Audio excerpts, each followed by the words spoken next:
আসসালামু আলাইকুম। Tongi public school and girls কলেজের অনলাইন লাইভ ক্লাসে সবাইকে স্বাগতম। নেটওয়ার্ক জনিত সমস্যার কারণে আবারও ক্লাসটি শুরু করতে হচ্ছে। প্রিয় শিক্ষার্থীরা, তোমরা আবারও সংযুক্ত হও। আজকের ক্লাসটি নেওয়া হচ্ছে হিসাব সমীকরণ বোর্ড প্রশ্ন সমাধান করা হবে। আজকে ক্লাস পরিচালনায় আমি ছিলাম Mohammad Yakub Hossain Mamun, Tongi pilot school and girls college, হিসাব বিজ্ঞান প্রভাষক। রাজশাহী বোর্ড 2019 হিসাব বিজ্ঞান প্রথম পত্রের সৃজনশীল প্রশ্ন 3। ক্লাস শুরুর আগে প্রথমেই ধন্যবাদ জানিয়ে নিচ্ছি Tongi pilot school and girls কলেজের সুদক্ষ অধ্যক্ষ জনাব মোহাম্মদ আলাউদ্দিন স্যারের নিকট, যার তত্ত্বাবধানে এবং অন্যান্য শিক্ষক যারা আমাদের অনলাইন লাইভ ক্লাসের সঙ্গে জড়িত তাদের সবাইকে জানাচ্ছি অনেক অনেক স্বাগতম এবং অনেক অনেক ধন্যবাদ। প্রিয় শিক্ষার্থীরা, আমি প্রথম যতটুকু অংশ একটু আগে নিয়েছিলাম সেই অংশটুকু আবার তোমাদের দেখাচ্ছি, তারপর আমি নতুন করে আস্তে আস্তে আবার বুঝাবো। প্রথমে আমরা আজকে গ নাম্বার বিবরণী ছকে হিসাব সমীকরণে লেনদেনের উপর প্রভাব এটি শুরু করেছিলাম, যার 1 নাম্বার এন্ট্রিতে আমরা সমাধান করেছিলাম। এরকম একটা ছক করতে বলেছিলাম। 1 নাম্বার এন্ট্রিতে ছিল নগদ 50,000 টাকা, ব্যাংক জমা 45,000 টাকা নিয়ে ব্যবসা শুরু করা হয়েছিল এবং 40,000 টাকা ঋণও ছিল সেখানে। তাহলে আমাদের এই যে বিষয়গুলো আসতেছে এখানে সমীকরণে কি প্রভাব পড়বে বলেছিলাম, নগদ 50 এবং 40 ঋণ দুইটা মিলে হয়ে যাবে কত হাজার? 90,000। ব্যাংকে জমা ছিল 45,000, ঋণ ছিল 40,000, মালিকানা সত্ত্ব ছিল 95,000। তার মানে মূলধন আনয়ন করা হয়েছে এখানে প্রথম এন্ট্রিটি। তারপরে যে এন্ট্রিটি ছিল সেটি ছিল 5 তারিখ। 5 তারিখে আমরা চলে যাচ্ছি। সবাইকে অসংখ্য ধন্যবাদ আবারও লাইভটিতে অংশগ্রহণ করার জন্য। লাকি আক্তারকেও ধন্যবাদ। সাদিয়া ইসলাম মো, সুরাইয়া ইসলাম, অরুণ কর্মকার, সবাইকে আজকের ক্লাসে আবারও স্বাগত। আচ্ছা, 5 তারিখ আনিতার কাছে পণ্য বিক্রয় 35,000 টাকা। এটি আমরা কি করেছিলাম প্রিয় শিক্ষার্থীরা? পণ্য বিক্রয় যেহেতু আনিতার কাছ থেকে করা হয়েছে তার মানে দেনাদার ছিল আর বিক্রয় বাবদ আয় হয়েছিল। সো প্রাপ্য হিসাব 35,000 টাকা এবং মালিকানা সত্ত্ব 35,000 টাকা, এই দুইটি উপাদান বৃদ্ধি পেয়েছিল। তারপর আরো একটি এন্ট্রি করার আগে আমরা উদ্বৃত্ত নির্ণয় করেছিলাম। উদ্বৃত্ত ছিল 90, 45, 35, 40 এবং সর্বশেষ মালিকানা সত্ত্ব হচ্ছে 95 এবং 35 যোগ করে 1,30,000 টাকা। তার মানে আমাদের উভয় পাশ সমান আছে, উভয় পাশই 1,70,000, 1,70,000। দ্যাট মিনস সম্পদ পাশও হচ্ছে 1,70,000, দায় এবং মালিকানা সত্ত্ব হচ্ছে কত? 1,70,000। তারপর 7 তারিখ মনিরের কাছ থেকে ধারে পণ্য ক্রয় করছিলাম। এবার এই এন্টিটি পর্যন্ত আমি একটু আগে বুঝিয়েছিলাম তোমাদের যে 7 তারিখ ধারে ক্রয়ের কারণে একদিকে মালিকানা সত্ত্ব হ্রাস পাচ্ছে 40,000 টাকা আর অপরদিকে পাওনাদার বৃদ্ধি পাচ্ছে 40,000 টাকা। এটির জাবেদা কি ছিল? যে ক্রয় হিসাব ডেবিট, কারণ ক্রয় করলে ব্যয় হয়, আর প্রদেয় হিসাব বা পাওনাদার ক্রেডিট। সো এভাবেই আমাদের 7 তারিখের এন্ট্রিটি করা হয়েছে। এবার নতুন এন্ট্রিতে চলে যাব। তার আগে ব্যালেন্সটি দেখিয়েছিলাম। ব্যালেন্সটি ছিল কত? 90,000, 45,000, 35,000। প্রদেয় হিসাব ছিল 40,000, ঋণ হিসাব হচ্ছে 40,000 এবং সর্বশেষ মালিকানা সত্ত্ব কমে গেছে। আগে ছিল দেখো 1,30,000, এখন 40,000 কমে হয়ে যাচ্ছে কত? 90,000। তাহলে আমাদের এখনো দুই পাশে ব্যালেন্স আছে কত? 1,70,000 এবং 1,70,000। অর্থাৎ আমাদের সমীকরণের ব্যালেন্স দুই পক্ষই সমান আছে। এবার নতুন এন্ট্রিতে যাব, যেটি গতবার বোঝানো হয়নি, মাত্র শুরু করেছিলাম। এর মধ্যে হয়তো নেটওয়ার্ক জনিত সমস্যার কারণে ক্লাসটি বন্ধ হয়ে গিয়েছিল। নগদে বিক্রয় 29,000 টাকা। আমরা নগদে বিক্রয় করার কারণে কি হচ্ছে প্রিয় শিক্ষার্থীরা? নগদ টাকা বৃদ্ধি পাচ্ছে। অর্থাৎ আমাদের এখানে খেয়াল করো, তারিখ লিখতেছি। 7 তারিখের পরে ছিল 9 তারিখ। ফারজানা আক্তার রিমি লিখেছে ক্লাস করতে পারতেছি না নেটওয়ার্ক প্রবলেমের কারণে। আচ্ছা, আমার নেটওয়ার্ক এখন ঠিক আছে। তোমাদের নেটওয়ার্ক যদি প্রবলেম থাকেও সমস্যা নেই, পরবর্তীতে ক্লাসটি দেখে নিতে পারবে। কিন্তু আমি ক্লাস নিচ্ছি, আমার নেটওয়ার্কে যদি সমস্যা হয় তাহলে ক্লাস নেওয়াটাই সম্ভব হয় না। তখন আসলে সবাই হ্যাম্পার হয়, মানে সবাই ক্লাসটি করতে পারো না। তার জন্য আন্তরিকভাবে দুঃখিত। তো যেহেতু আমরা এখন প্রযুক্তির উপর নির্ভরশীল, প্রযুক্তি যদি আমাদেরকে ফুললি সাপোর্ট না দেয় তাহলে আসলে আমরা নিরুপায় হয়ে যাই। তাই দোয়া করো যাতে এখন বিদ্যুৎও থাকে এবং ওয়াইফাইয়ের যে নেটওয়ার্ক সেটিও ঠিক থাকে। আচ্ছা, 9 তারিখে যেটি ছিল নগদে বিক্রয়, তাহলে নগদ বৃদ্ধি পাবে 29,000 টাকা আর বিক্রয় করার কারণে মালিকানা সত্ত্ব বৃদ্ধি পাবে কত? 29,000 টাকা। তো এইভাবে আমাদের বিক্রয় বাবদ আয় হয়ে গেছে 29,000। তো আশা করি এই পর্যন্ত সবাই বুঝতে পেরেছো। 9 তারিখের পরে উদ্বৃত্ত নির্ণয় করতেছি, খেয়াল করো। 90,000 এবং 29,000, অর্থাৎ নগদ টাকা বেড়ে হয়ে গেছে কত? 1,19,000। ব্যাংক যা ছিল তাই আছে 45,000, প্রাপ্য হিসাবও যা ছিল তাই আছে 35,000, প্রদেয় হিসাব যা ছিল তাই আছে 40,000, ঋণও 40,000 এবং মালিকানা সত্ত্ব বেড়ে গেছে। আগে ছিল 90, এখন 29, তার মানে 1,19,000 টাকা। তাহলে এই পর্যন্ত ছিল আমাদের উভয় পাশের ব্যালেন্সই যা ছিল তাই আছে, অর্থাৎ 40, 40, 80, 90, 99, 1,99,000 টাকা উভয় পাশের ব্যালেন্স। চলে যাচ্ছি পরবর্তী স্লাইডে। 18 তারিখ আনিতার কাছ থেকে দাগ কাটা চেক পাওয়া গেল 10,000 টাকা। আনিতার কাছ থেকে আমরা কি পেয়েছি প্রিয় শিক্ষার্থী? দাগ কাটা চেক পেয়েছি। কত টাকা? 10,000 টাকা। তাহলে চলো আনিতার কাছ থেকে যখন আমরা চেক পাবো এটি আমাদের কিন্তু ব্যাংকে যুক্ত হয়ে যাবে, অর্থাৎ চেক পাওয়ার মাধ্যমে ব্যাংকে টাকা বেড়ে যাবে। আর নিশ্চয়ই আনিতা আমার দেনাদার ছিল, এই জন্যই আমাকে চেক দিয়েছে, তার মানে আমার প্রাপ্য হিসাব বা দেনাদার কমে যাবে। তো এই এন্ট্রিটি লিখবো আমরা এখন।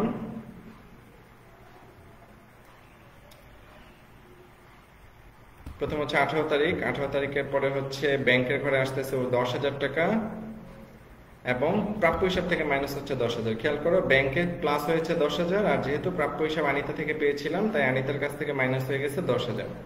তো আমাদের ব্যালেন্সটা বা উদ্বৃত্তটা হয়ে গেছে, নগদ যা ছিল তাই 1,19,000, ব্যাংকে বেড়ে 10,000 বেড়ে হয়ে গেছে 55, প্রাপ্য হিসাব 10,000 কমে হয়ে যাচ্ছে 25, প্রদেয় হিসাব যা ছিল তাই 40, ঋণ যা ছিল তাই 40 এবং মালিকানা সত্ত্ব যা ছিল তাই 1,19,000, অর্থাৎ উভয় পাশে এখনো 1,99,000 টাকা করে ব্যালেন্স অবশিষ্ট আছে।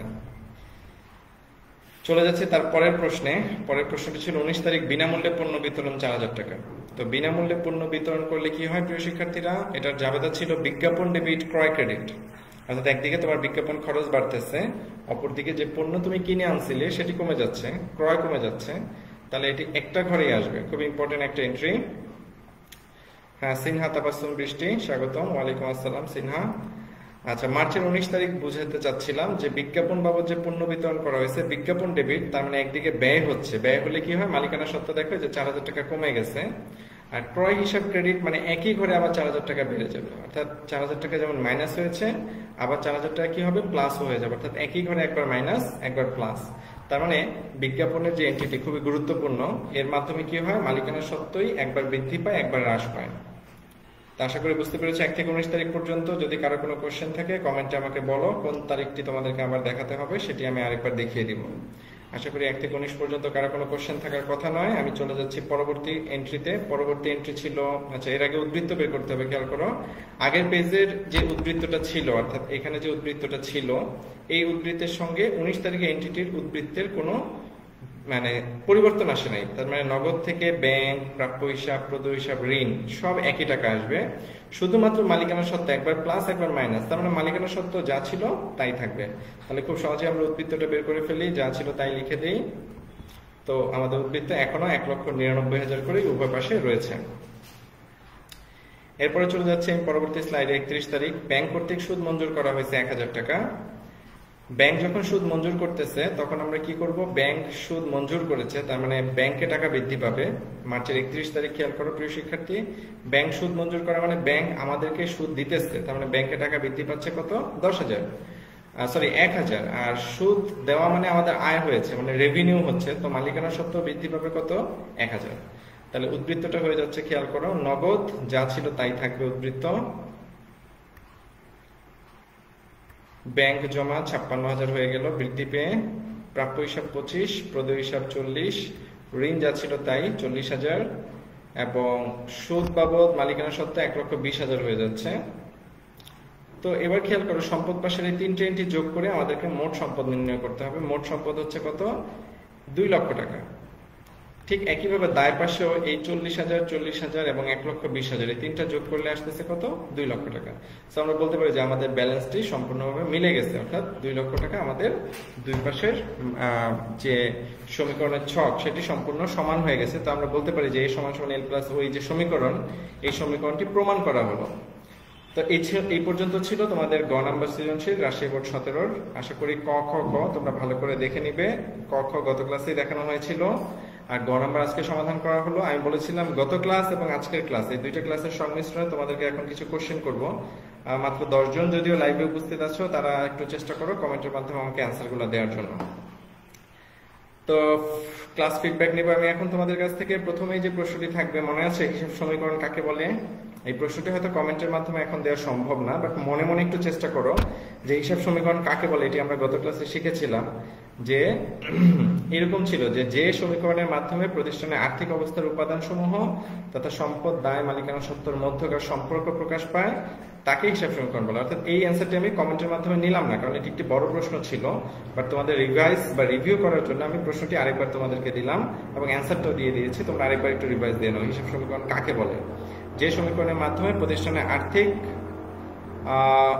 আর্থিক অবস্থার উপাদানসমূহ তথা সম্পদ দায় মালিকানা সত্ত্বের মধ্যকার সম্পর্ক প্রকাশ করা হয় তাকে হিসাব সমীকরণ বলে।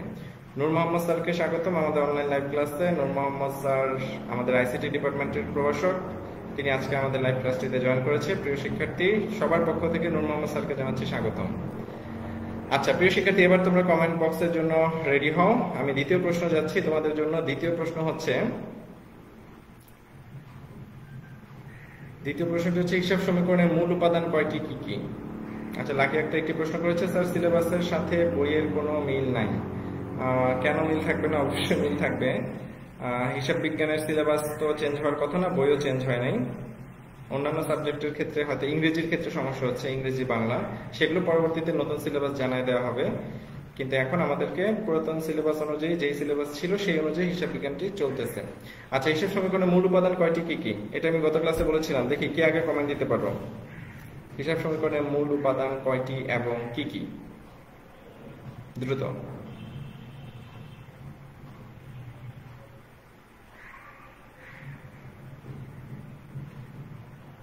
হ্যাঁ, সাদিয়া ইসলাম মৌ লিখেছে 3টি। ভেরি গুড সাদিয়া ইসলাম মৌ। সাদিয়া ইসলাম মৌর উত্তরটি সঠিক হয়েছে। লাকি আক্তার 3টি। Very good. সেই 3টি উপাদান কি কি মনে আছে? সুরাইয়া ইসলাম 3টি, ফারজানা আক্তার রিমি 3টি। ওকে, তাহলে সেই 3টি উপাদান কি ছিল? আমাদের হিসাব সমীকরণের মূল উপাদান ছিল 3টি, এবং সেই 3টি উপাদান ছিল, প্রথমটি সম্পদ, দ্বিতীয়টি ছিল কি দায়, এবং তৃতীয়টি ছিল মালিকানা সত্ত্ব বা ওনার্স ইকুইটি। তার মানে সম্পদ অ্যাসেটস, দায় লায়াবিলিটিস, মালিকানা সত্ত্ব বা ওনার্স ইকুইটি। তাহলে 3টি উপাদান মিলে আমাদের কি ছিল? হিসাব সমীকরণের 3টি উপাদান ছিল। তো এই অ্যান্সারটি তোমাদের সবারই সঠিক হয়েছে যারা দিয়েছো। অরুণ কর্মকার। আচ্ছা, অরুণ কর্মকারের এই আইডি থেকে কে ক্লাস করতেছে একটু নামটা দিলে ভালো হয়। তানজিলা আক্তার মেঘলা 3টি, ফারজানা আক্তার রিমি লিখেছে 3টি, সাইদা স্বপ্না আক্তার 3টি। অর্থাৎ যারা নিজেদের আইডি থেকে ক্লাস করতেছো তারা অবশ্যই তাদের নাম আমি দেখতেই পাচ্ছি, কিন্তু যারা অন্য আইডি থেকে ক্লাস করতেছো তারা চেষ্টা করবে নিজের নামটা একটু লিখে দেওয়ার জন্য। সাদিয়া ইসলাম মৌ লিখেছে assets liabilities owners equity. Thank you Sadia Islam Mou. চলে যাচ্ছি পরবর্তী প্রশ্নে, 3 নাম্বার। হিসাব সমীকরণের বর্ধিত রূপটি হলো কি? একটু লিখে পাঠাও আমাকে কমেন্টে। হিসাব সমীকরণের বর্ধিত রূপ। সাইদা স্বপ্না আক্তার, ঠিক আছে। আগের প্রশ্নের অ্যান্সার 3টি, অ্যাসেটস লায়াবিলিটিস ওনার্স ইকুইটি। এখন নতুন প্রশ্ন যেটা 3 নাম্বার, হিসাব সমীকরণের বর্ধিত রূপটি হলো কি? একটু লিখে পাঠাও দেখি কার অ্যান্সারটি প্রথমেই হয়।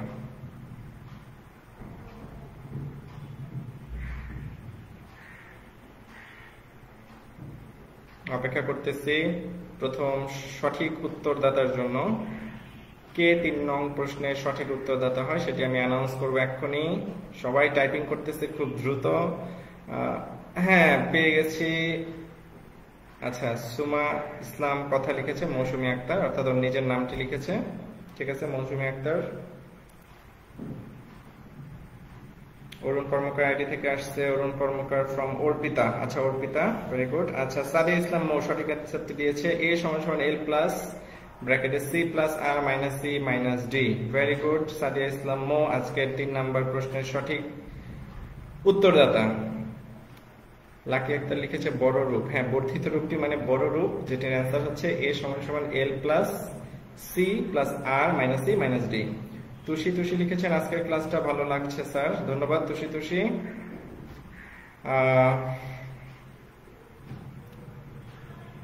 তারপরের প্রশ্নে চলে যাব আমি। পরের প্রশ্ন হচ্ছে, আচ্ছা এটা অ্যান্সারটা দিয়ে নিই। এটা অ্যান্সার ছিল এ সমান L plus C plus R minus C minus D. এটার মিনিং গুলো কি ছিল মনে আছে? এতে ছিল অ্যাসেটস, এল এ ছিল লায়াবিলিটিস, সিতে ছিল কি ক্যাপিটাল বা মূলধন, আর এ ছিল রেভিনিউ বা আয়, ইতে ছিল এক্সপেন্স বা ব্যয়, এবং ডিতে ছিল ড্রয়িং বা উত্তোলন। তো আশা করি 3 নম্বর প্রশ্নের এই অ্যান্সার গুলো তোমরা সবাই পারতে। তারপর আমি সেটিগুলো দিয়ে দিলাম। হ্যাঁ, লাকি আক্তার অ্যান্সার সঠিক। সুরাইয়া ইসলাম এ সমান L plus C plus R minus C minus D. হ্যাঁ, সুরাইয়া ইসলাম উত্তর সঠিক। ওকে, আমরা চলে যাচ্ছি পরবর্তী প্রশ্নে 4 নাম্বার। দেখি 4 নাম্বার প্রশ্নের অ্যান্সার দেওয়ার জন্য প্রস্তুত হও প্রিয় শিক্ষার্থীরা। আগের অ্যান্সার বাদ, এ প্লাস এই সমস্যার এল প্লাস ই অনেক হয়েছে। এবার নতুন প্রশ্ন 4 নাম্বার।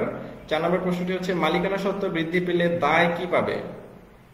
ওই যে আমি 5টি তোমাদেরকে নিয়ম শিখিয়েছিলাম যে সমীকরণের কোন উপাদান কিভাবে প্রভাবিত হয়, তার মধ্যে একটি এন্ট্রি ছিল মালিকানা সত্ত্ব যদি বৃদ্ধি পায় তাহলে দায় কি পাবে? দায় কি বৃদ্ধি পাবে নাকি হ্রাস পাবে?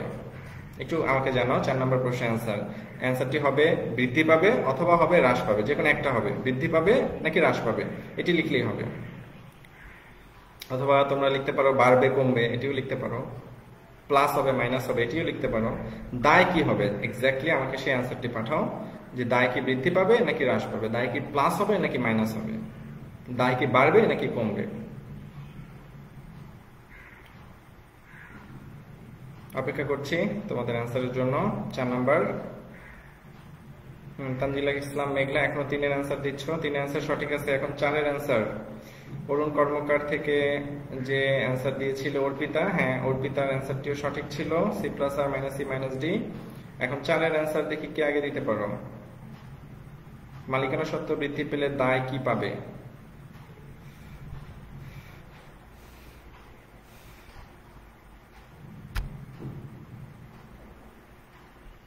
হ্রাস পাবে। সুরাইয়া ইসলাম লিখেছে হ্রাস পাবে, লাকি আক্তার লিখেছে বৃদ্ধি পায়।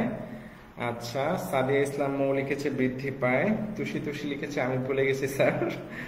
আচ্ছা, সেজন্যই এটা বোঝানোর বিষয় হচ্ছে এটাই যে আচ্ছা, সাদিয়া ইসলাম মৌ লিখেছে থুক্কু, তানজিলা আক্তার মেঘলা ডট ডট হবে, কি হবে জানে না, সাদিয়া ইসলাম মৌ হ্রাস হবে। আচ্ছা, তো যেহেতু মালিকানা সত্ত্ব এবং দায় একই সাইডের বিষয় ছিল, তাহলে অবশ্যই একটা বৃদ্ধি পেলে আরেকটা হ্রাস পাবে, না হলে সমান থাকবে না। যদি দুইটাই বৃদ্ধি পায় তাহলে কিন্তু সম্পদ পাশে কিছু যাচ্ছে না, তখন মিলবে না। অর্থাৎ একটা বৃদ্ধি পাবে একটা হ্রাস পেতে হবে, অর্থাৎ সমান সমানের যে কোনো এক পাশে যদি কোনো একটা উপাদান বৃদ্ধি পায় আরেকটি উপাদান কি পাবে? হ্রাস পাবে। তাহলে এটার অ্যান্সারটি হবে মালিকানা সত্ত্ব বৃদ্ধি পেলে দায় হ্রাস পাবে। তাহলে যে আগে প্রথম অ্যান্সার দিয়েছিল হ্রাস, সে ছিল সুরাইয়া ইসলাম। আজকের 4 নম্বর অ্যান্সারের সঠিক উত্তরদাতা হচ্ছে সুরাইয়া ইসলাম অথবা সুরিয়া ইসলাম, যাই হোক। আচ্ছা, তারপরে চলে যাচ্ছে আমি 5 নম্বর প্রশ্নে। সাইয়েদা স্বপ্না আক্তার লিখেছে হ্রাস পাবে, ঠিক আছে। আমরা 5 নম্বর প্রশ্নে চলে যাব, এটি উত্তর দিয়ে দিলাম হ্রাস পাবে। 5 নম্বর প্রশ্ন ছিল এরকম যে সম্পদ বৃদ্ধি পেলে দায় বা মালিকানা সত্ত্ব কি পাবে? এটি আশা করি সবাই পারার কথা। সম্পদ হচ্ছে সমান সমানের বাম সাইডে থাকে, আর দায় বা মালিকানা সত্ত্ব হচ্ছে ডান সাইডে থাকে। তো বাম সাইড যদি বৃদ্ধি পায় ডান সাইডও কি পাবে? এটা খুব ইজিলি পাওয়ার কথা। দেখি 5-এর অ্যান্সার কি আগে দিতে পারো। তোমরা একটু অ্যান্সার দেওয়ার আগে 5 নং লিখে দাও, নাহলে যে এখন কিন্তু 4 আর 5-এর অ্যান্সারটা বুঝতে সমস্যা হবে। যেহেতু এতক্ষণ ধরে তোমরা 4-এর অ্যান্সার দিচ্ছিলে, তোমরা একটু 5-এর অ্যান্সার দেওয়ার আগে 5 নং লিখে দিবে, বা শুধু 5 লিখে দিবে। 5 বৃদ্ধি পাবে 5 হ্রাস পাবে, তাহলে আমি বুঝতে পারবো যে এটা 5-এর অ্যান্সার।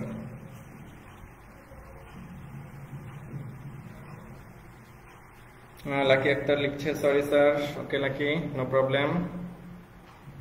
লাকি আক্তার আমাকে গতকালকে SMS করেছিল, সে কি লাকি আক্তার এই লাকি কিনা? একটু আমাকে মানে কমেন্টে জানাও। পড়ার বিষয়ে ফোন দিয়েছিলে বা SMS দিয়েছিলে, আমি ফোন দিতে বলেছিলাম।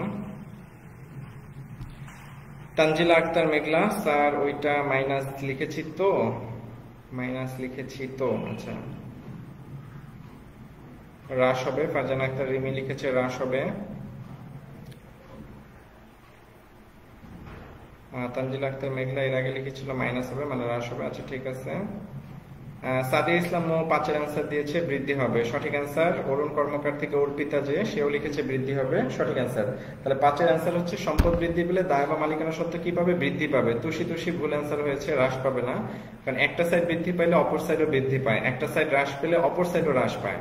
কিন্তু একই সাইডে একটা বৃদ্ধি পেলে অপর মানে ওই সাইডটাই হ্রাস পাবে, ঠিক আছে। মানে একই সাইডে, অর্থাৎ সম্পদ সাইডে যদি একটা সম্পদ বৃদ্ধি পায় তাহলে আপনি বলতে পারবেন যে একটি সম্পদ বৃদ্ধি পেলে অপর একটি সম্পদ হ্রাস পাবে। কিন্তু সম্পদ এক পাশ, দায় বা মালিকানা আরেক পাশ, সেক্ষেত্রে একটা বাড়লে অপর সাইডও বেড়ে যায়, একটা কমলে অপর সাইডও কমে যায়। ওকে, আচ্ছা লাকি আক্তার লিখেছে জি স্যার আমি। ওকে লাকি আক্তার, পরবর্তীতে ফোন দিয়ে আমার সঙ্গে কথা বলবেন। আচ্ছা, আমার ফোন নাম্বারটি, যেহেতু আমি তোমাদের অ্যাকাউন্টিং ক্লাস টিচারও, ফার্স্ট ইয়ার যারা আছো তোমাদের ক্লাস টিচার হিসেবে আমি দায়িত্বে থাকবো। মোহাম্মদ ইয়াকুব হাসান মামুন। আমার মোবাইল নাম্বারটা তোমরা একটু লিখে রাখতে পারো, 01674993088। আমি একটু কমেন্টে লিখে দিচ্ছি।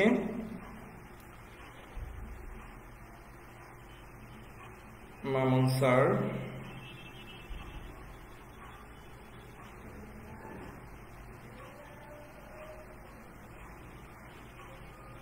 ওকে, আমি কমেন্টে তোমাদেরকে মোবাইল নাম্বারটি দিয়ে দিয়েছি। তোমাদের ক্লাস টিচার হিসেবে আমি এবং মেহের স্যার দুজনেই থাকবো যদিও, তো আমি হচ্ছে মূল দায়িত্বে থাকবো। আমার সঙ্গে তোমরা সবসময় যোগাযোগ করবে। তোমাদের রোল নাম্বারটি জানিয়ে দেওয়ার পর তোমাদের সবার লিস্ট আমি কমপ্লিট করবো এবং একটা মেসেঞ্জার গ্রুপ খোলা হবে। মেসেঞ্জার গ্রুপে শুধুমাত্র কমার্সের যারা স্টুডেন্ট তারা ওই মেসেঞ্জার গ্রুপে সংযুক্ত থাকবে, যাতে কলেজ থেকে যে কোনো নোটিশ আমি খুব দ্রুত তোমাদেরকে জানিয়ে দিতে পারি এবং তোমরা আমার সঙ্গে কমিউনিকেশন করতে পারো মেসেঞ্জার গ্রুপের মাধ্যমে। বাট সেখানে কোনো পার্সোনাল কোনো কথাবার্তা হাই হ্যালো কিছু হবে না, শুধুমাত্র আমরা আমাদের গুরুত্বপূর্ণ প্রশ্ন থাকলে প্রশ্ন করব এবং সেটা অ্যান্সার জানতে পারবো। ঠিক আছে? তো মেসেঞ্জার গ্রুপটি পরবর্তীতে খোলা হবে যখন তোমাদের রোল নাম্বারগুলো জানিয়ে দিতে পারবো। ওকে, তাহলে এখন চলে যাচ্ছি আমি 5 এর অ্যান্সারটি বলে দিলাম যে সম্পদ বৃদ্ধি পেলে মালিকানা সত্ত্ব কি পাবে? বৃদ্ধি পাবে। তাহলে অ্যান্সারটি হচ্ছে কি? দেখো, বৃদ্ধি পাবে। ওকে, 6 নম্বরে চলে যাচ্ছি। দেখি 6 এর অ্যান্সার দাও। 6 এর অ্যান্সার হচ্ছে হিসাব সমীকরণে লেনদেনের প্রভাব নির্ণয় করো। হিসাব সমীকরণে লেনদেনের প্রভাব। দেখি কে অ্যান্সার দিতে পারো। প্রশ্নটি হচ্ছে এমন যে বাট্টা প্রাপ্তি 400 টাকা। এই যে বাট্টা পাওয়া গেল 400 টাকা, এটি হিসাব সমীকরণের যে ছক, এই ছকে কোথায় কোথায় প্লাস মাইনাস হবে? এই যে ছকটি আমি দিয়ে দিলাম, সম্পদ, দায়, মালিকানা সত্ত্ব। এই 400 টাকা কোন কোন ঘরে আসবে? বাট্টা প্রাপ্তি 400 টাকা কোন কোন ঘরে লিপিবদ্ধ হবে? সম্পদ, দায়, মালিকানা সত্ত্ব।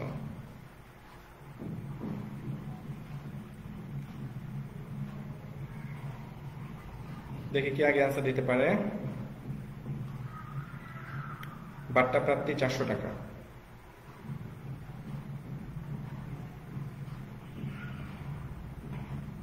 নূর মোহাম্মদ স্যার আমাদের সঙ্গে এখনো যুক্ত আছে। নূর মোহাম্মদ স্যারকে অসংখ্য ধন্যবাদ আমাদের সঙ্গে সংযুক্ত থাকার জন্য।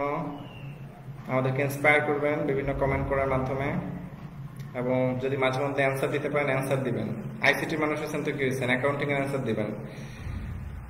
আচ্ছা, তুষি লিখেছে স্যার কবে রোল দিবে? আমি আজকে ইনশাল্লাহ জানাতে পারবো। আজকে কলেজে যাবো একটু পরে, আপনাদের ক্লাস শেষ হওয়ার পর কলেজে গিয়ে স্যারদের সঙ্গে কথা বলে জানানোর চেষ্টা করবো যে কবে আপনাদের রোল নাম্বারগুলো দেওয়া হবে। বাট্টা প্রাপ্তি 400 টাকা কেউ অ্যান্সার দিতে পারবে? কোন কোন ঘরে আসবে? সম্পদ, দায়, মালিকানা সত্ত্ব। রোল কবে দিবে স্যার? অ্যান্সার দেওয়া হয়েছে। কেউ 6 এর অ্যান্সার দিতে পারতেছো না নাকি? একটু কঠিন মনে হচ্ছে?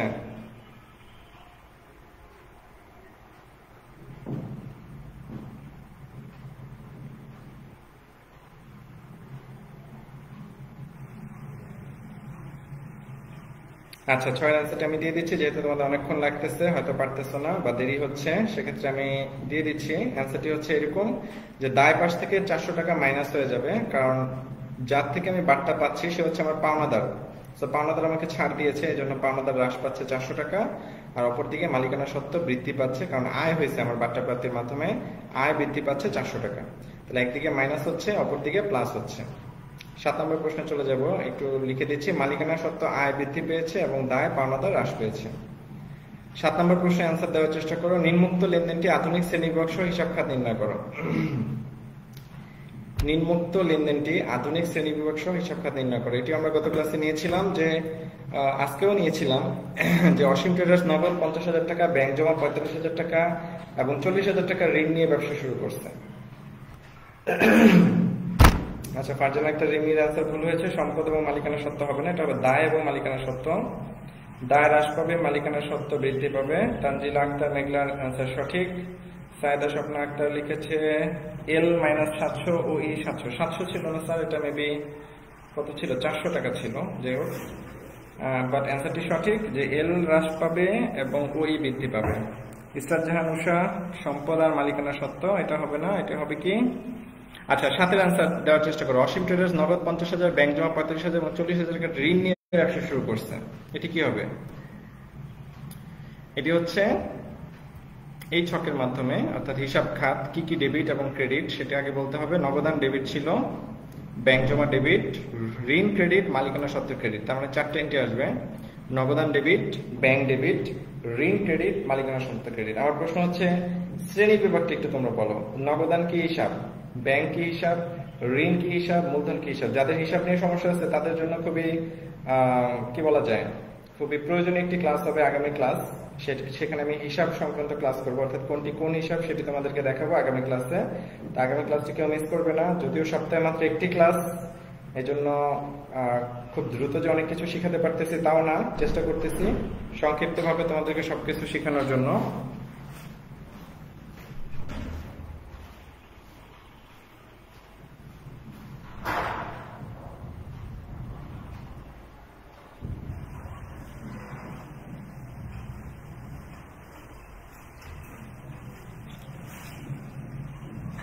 আচ্ছা স্যার অ্যান্সার লিখছি তো। সাইদা স্বপ্না আক্তার, হ্যাঁ সাইদা স্বপ্না আপনার অ্যান্সারটা বলেছিলাম 700 না হলে 400 হবে। আচ্ছা এখন এই অ্যান্সারটি কেউ দিতে পারবেন যে নগদান 7 নম্বর অ্যান্সার, নগদান কি হিসাব, সম্পদ নাকি দায়, ব্যাংক কি হিসাব, সম্পদ নাকি দায়, ঋণ কি হিসাব, মূলধন কি হিসাব। এটির অ্যান্সারটা যেহেতু একটু বড় হবে কমেন্টে দিতে, সেটা আমি বলে দিচ্ছি। নগদান হচ্ছে সম্পদ, ব্যাংকও হচ্ছে সম্পদ, ঋণ হচ্ছে দায়, মূলধন হচ্ছে কি মালিকানা সত্ত্ব। 8 নম্বর প্রশ্ন চলে যাচ্ছি। 8 নম্বর প্রশ্ন হচ্ছে নিম্নোক্ত লেনদেনটি আধুনিক শ্রেণীবিভাগ হিসাব খাত নির্ণয় করো। লেনদেনটি ছিল এরকম, ব্যাংক কর্তৃক সুদ মঞ্জুর, এটি তো পারার কথা, ব্যাংক কর্তৃক সুদ মঞ্জুর।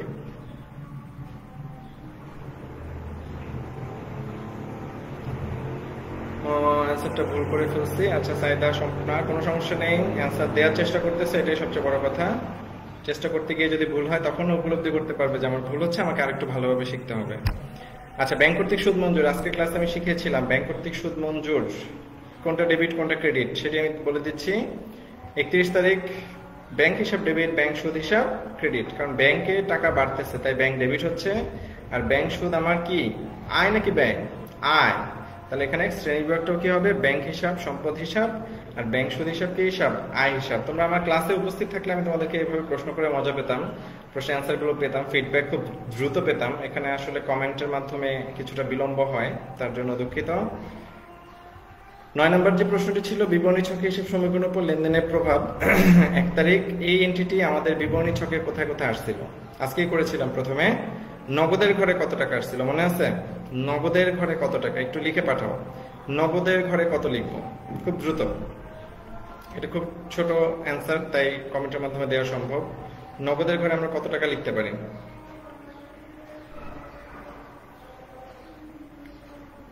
এনিওয়ান?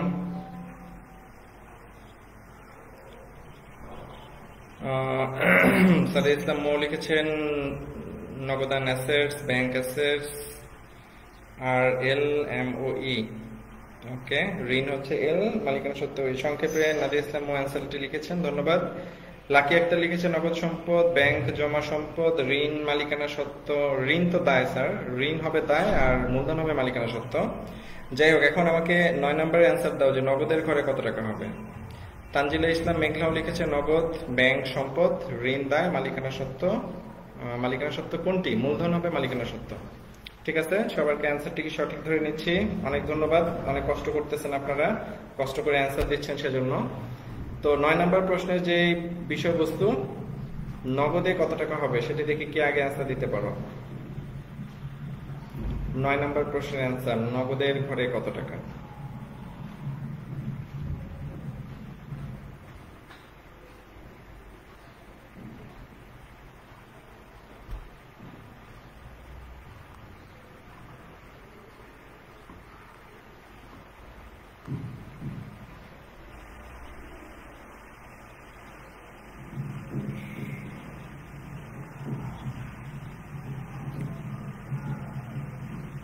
কেউ পারতেছ না? আচ্ছা নগদের ঘরে হবে মার্চের 1 তারিখ 90,000 টাকা, ব্যাংক সম্পদ সুদ আয়, ওকে, নগদ 90,000 টাকা, ব্যাংক 45,000 টাকা, ঋণ 40,000 টাকা, মালিকানা সত্ত্ব 95,000 টাকা, ব্যাংক হিসাব ডেবিট, ব্যাংক সুদ ক্রেডিট। অর্থাৎ আগের অ্যান্সার গুলো এখন আসতেছে আমার কাছে, যদিও নেটওয়ার্ক জনিত সমস্যার কারণে অনেক বিলম্ব হয় অ্যান্সার গুলো আসতে। অর্পিতা লিখেছে ব্যাংক হিসাব ডেবিট, ব্যাংক সুদ হিসাব ক্রেডিট, ভেরি গুড। আর 9 অ্যান্সারটিও একটু পরে চলে আসবে আশা করতেছি। তো আমরা লাস্ট প্রশ্ন 10 নম্বরে চলে যাব। বিবরণী ছকে হিসাব সমীকরণের উপর এই এন্টিটি 19 তারিখ বিনামূল্যে পণ্য বিতরণ 4,000 কি প্রভাব ফেলেছিল, কোন কোন ঘরে আসছিল মনে আছে? 19 তারিখ ছিল একবার মালিকানা সত্ত্বে মাইনাস, আরেকবার মালিকানা সত্ত্বে কি প্লাস, অর্থাৎ একই ঘরে বিনামূল্যে পণ্য বিতরণ, এটি একবার প্লাস হয়েছিল, এটি একবার কি হয়েছিল মাইনাস হয়েছিল। হ্যাঁ তানজিলা আক্তার মেঘলা সঠিক অ্যান্সার দিয়েছে 90,000, ফারজানা আক্তার রিমি 90,000, ভেরি গুড। তাহলে আমাদের অ্যান্সার চলে আসতেছে এবং সবাইকে অনেক ধন্যবাদ, আল্লাহ হাফেজ। আমাদের সঙ্গে এতক্ষণ সংযুক্ত থেকে অ্যান্সার গুলো দেওয়ার জন্য। তোমরা ক্লাসটি আবার ভালো করে দেখবে এবং আমার 3টা ক্লাস হয়ে গেছে এ পর্যন্ত, ক্লাস নাম্বার 1, 2 এবং 3। 2 নম্বর ক্লাসটি মেবি 2 ভাগে বিভক্ত ছিল, আর তৃতীয় ক্লাসটি আজকে নেওয়া হলো। এই 3টা ক্লাসই হচ্ছে কিন্তু তোমাদের হিসাব সমীকরণ সংক্রান্ত। পরবর্তী ক্লাসটি নিব আমি হিসাব, অর্থাৎ হিসাবের শ্রেণী বিভাগ। তারপরে আমি শুধুমাত্র সৃজনশীল প্রশ্নতে চলে যাব। তো তোমরা অবশ্যই ক্লাসগুলো মনোযোগ সহকারে দেখবে। অর্পিতার অ্যান্সারটি ভুল হয়েছে, নগদ 50,000 হবে না স্যার, নগদ হবে 90,000 টাকা। ওকে, সবাইকে অনেক ধন্যবাদ এবং আবারও নেক্সট ক্লাসে সবাইকে সংযুক্ত হওয়ার জন্য আহ্বান জানিয়ে সবাই অনেক ভালো থাকবে, সুন্দর থাকবে এবং সুস্বাস্থ্যের অধিকারী থাকবে সেই শুভকামনা জানিয়ে আজকের মতো ক্লাস এখানে শেষ করতেছি। ধন্যবাদ, আল্লাহ হাফেজ।